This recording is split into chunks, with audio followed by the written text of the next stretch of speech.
지금 박근혜 대통령 측에서 구사하고 있는 작전은 개뻔뻔 작전이야.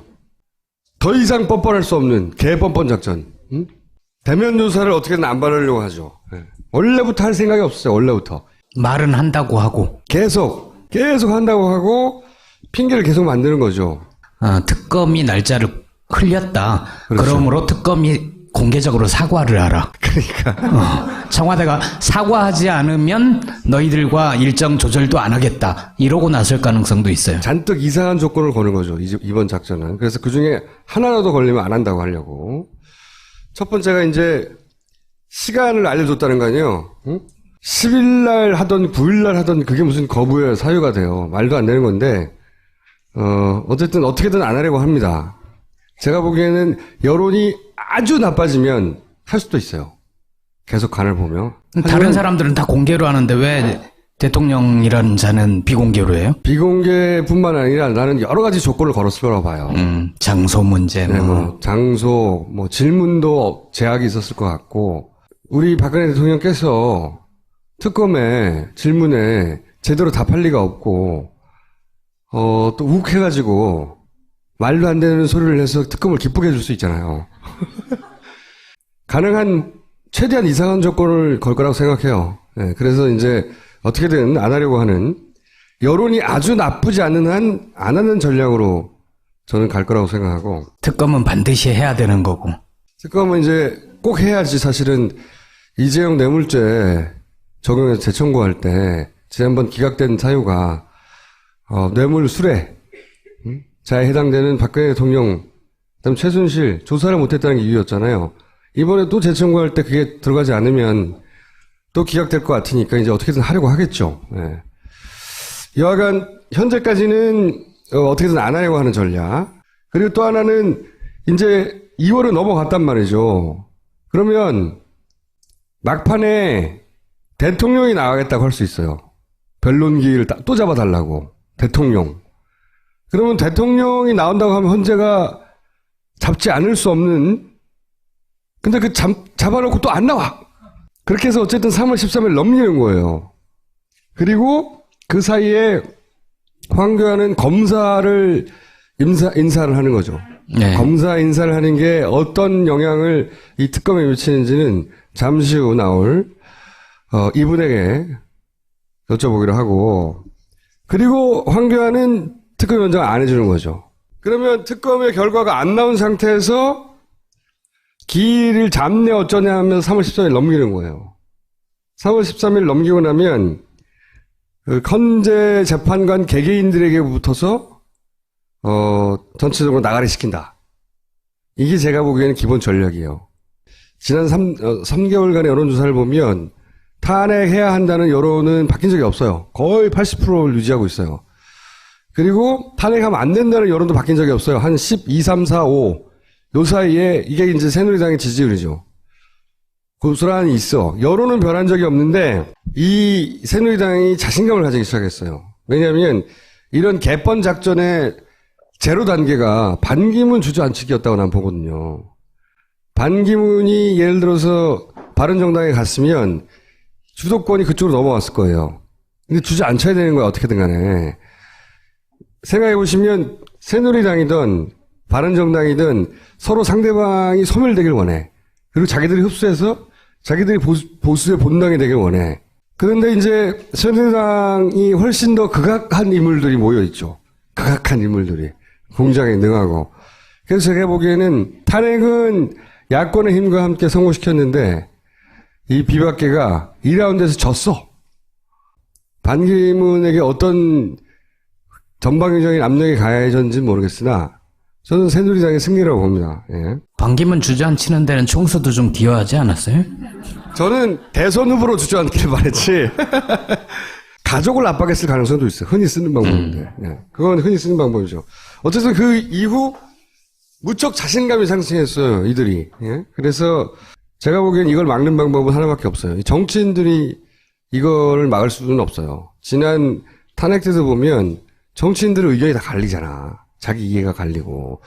박근혜 최순실 이 세력은 광장에다가 자기 사람을 돈 줘서 메꾸고 있잖아요. 그러니까 돈으로는 절대 메울 수 없는 정도의 머릿수가 나가는 수밖에 없어. 실제로.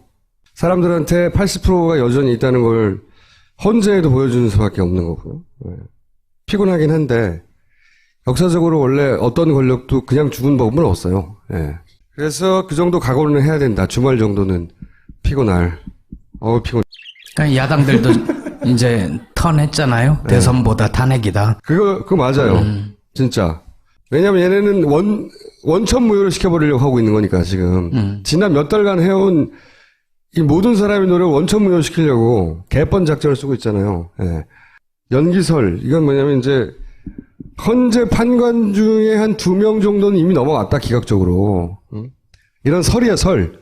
법조계 발설인지 정치권 발설은 나온 지 벌써 한 일주일 이상 됐어요. 네. 언론사에 정보 보고도 올라오고 저도 들은 적이 있고 뭐 구체적 이름도 거론돼요. 누구누구가 어떻게 됐고 한 명은 완전히 넘어갔고 그다음 한 명 또 넘어가서 세 번째를 뭐 지금 꼬시고 있다느니 3명만 넘어가면 되거든요. 그러니까 3월 13일 넘긴 다음에 3명이 되면 기각이 되는 거죠. 3월 13일 넘어간 이후에는 2명이어도 충분하죠. 그렇죠. 3월 13일만 넘기기 위해서는 무슨 수단과 방법을 가리지 않을 거라고 봐야 돼요. 예, 어떤 수단도 가리지 않을 거라고 봐야 되는데, 이거는 길을 다시 나가는 수밖에 없다. 예, 피곤하나. 굉장히 재밌는 사진이 나왔는데, 이분이 사진을 보냈어요. 미국 사람인데, 아마 한국인 친구인가 보죠? 한국에 와가지고, 트럼프를 탄핵하라고 지금. 우리가 탄핵 종주국이잖아. 굳건한 한미 공조를 확인하는. 우리가 탄핵하고 미국에 가르쳐야 돼요. 응? 니네 시위 그렇게 하는 거 아니다. 응? 그런 식으로 안 된다. 예?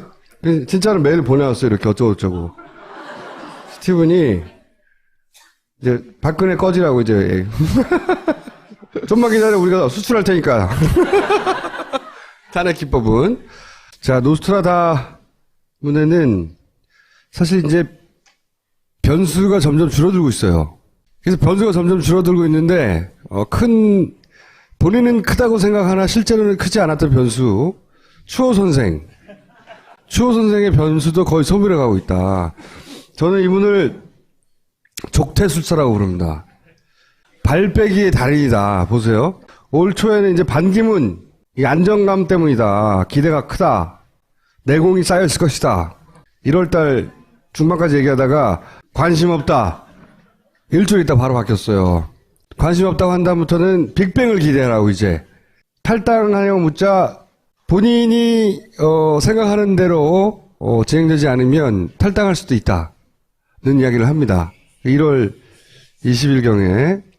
그 다음에 안희정을 만나 사실상 탈당 권유 뭐 이런 얘기. 대선 불출마 전격 2월 1일 날. 1일이 있자 거칠 고민 민행 구상 독일행 막 나라를 위해 희생할 각오가 돼 있다. 순교하겠다. 직접 출마 가능성. 국민의당 합류 한수학교 김종인이 먼저 가 잘하라 했다.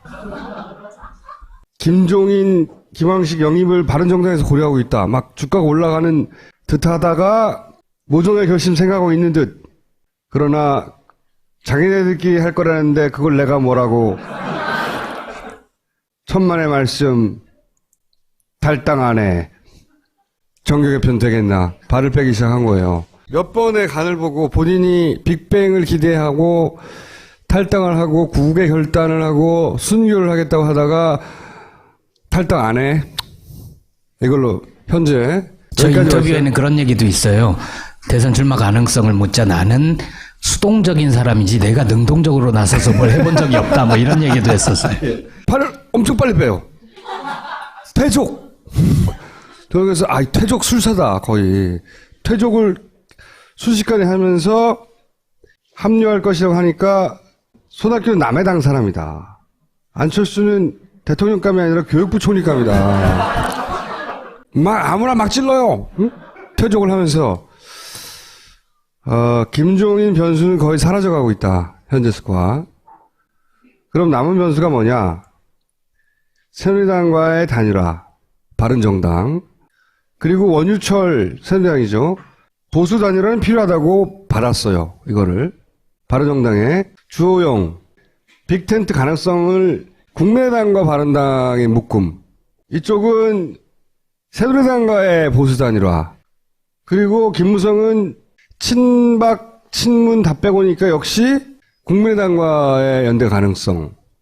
자, 유승민이라고 하는 바른정당의 1번 후보, 현재까지는 후보는 새누리당과 단일화를 생각하고 아마 이런 그림인 것 같아요. 새누리당의 단일화에서 자기들이 이기고 그리고 그 상태에서 바른정당 후보가 된 후, 국민의 정당의 후보, 예를 들어 안철수 후보가 만약에 된다면 단일화. 이렇게 추정해 볼 수 있어요. 변수는 그 정도 남아있다. 현재. 노스트라다무네가 할 일이 점점 줄어들고 있다. 근데 이건 전부 다 탄핵이 3월 13일 전후해서 인용될 걸 전제한 대선 플랜들이거든요. 저는 근데 새누리당이 만만하게 그렇게 손을 놓고 있을 거라고 전혀 생각하지 않습니다. 아마 국민의당이나 바른당은 조금 다르게 생각할지 모르겠는데 탄핵은 뭐 당연히 되는 거라고 생각하는지 모르겠으나 저는 그렇게 생각하나요? 저는. 사실은 탄핵이 되면 새누리당은 이제 소멸의 길로 가는 거거든요. 박근혜 대통령이 탄핵이 되고 박근혜 대통령의 정당인 새누리당은 그와 함께 정치적 책임을 져야 하는 것이고 소멸의 길로 가는 거예요. 그 길을 가만히 손 놓고 기다린다는 게 말이 되나요, 이게? 할 수 있는 모든 걸 다 해야지? 그러니까 현재 재판관 8명이 다 알아서 해줄 거라고 그분이 양식이 있고 그분들이 상식이 있는데 그렇게만 바라보기엔 너무 위중하다. 그렇게 안 됐을 경우에 저는 그렇게 생각합니다.